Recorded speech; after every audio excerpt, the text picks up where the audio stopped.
I think it is appropriate at this point for me to admonish both the House managers and the President's Council in equal terms to remember that they are addressing the world's greatest deliberative body.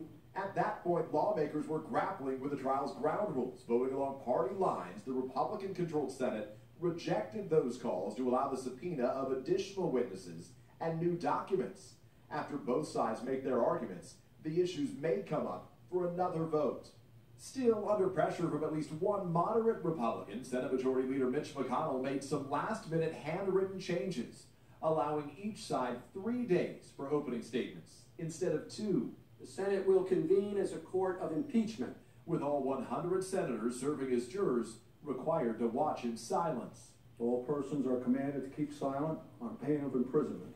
Top Democrat Adam Schiff arguing President Trump violated his oath of office by pressuring Ukraine to announce investigations into his political rivals, while withholding nearly $400 million in military aid, all of it for his personal political benefit. Does the commission of these high crimes and misdemeanors require the conviction and removal of the president?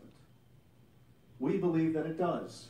On the charge of obstructing Congress, Democrats arguing President Trump did not stonewall lawmakers to protect the presidency. He did it, they say, to protect himself. President Trump's complete and total obstruction makes Richard Nixon look like a choir boy.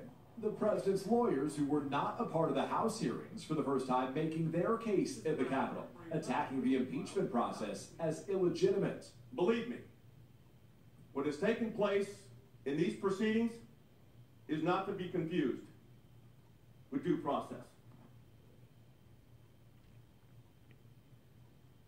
You know, we can take you inside the chamber to a certain extent. There are rules that prevent photographers from coming into the chamber. So to show you some of the behind-the-scenes moments, we have to turn to sketches from artists who captured some of the moments I was able to see from sitting in the gallery. We caught a couple senators falling asleep, notably Senator Risch of Idaho was napping. This is, of course, a very late night for them.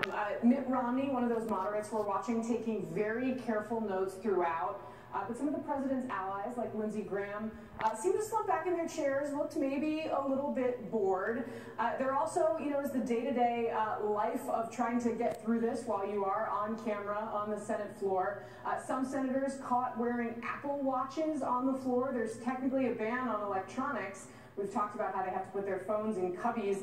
This may be a little bit of a way around it. There also was a candy desk. No food is technically allowed on the Senate floor, but there is one desk, Pat Toomey of Pennsylvania stocks candy in there that people can eat if in fact they get too tired. It also, we didn't spot any glasses of milk on the Senate floor, Savannah, but that is the only drink that is allowed aside from water. It's a quirk of the Senate rules. Of course, all of this all these atmospherics really underscoring a serious moment in time, the fact that they all have to be here. And we're really watching for these witnesses, this witness vote, a kind of big picture. We saw some surprises yesterday, and my sources on both sides of the aisle are telling me that means that we could see surprises in the future around that major question of whether we're going to hear from people like John Bolton. Savannah. All right, it was a long one, and it's just beginning. Casey, thank you so much. We will have the latest from the Capitol throughout the morning, and NBC News will have special live coverage of today's opening arguments set to start at 1 o'clock Eastern Time.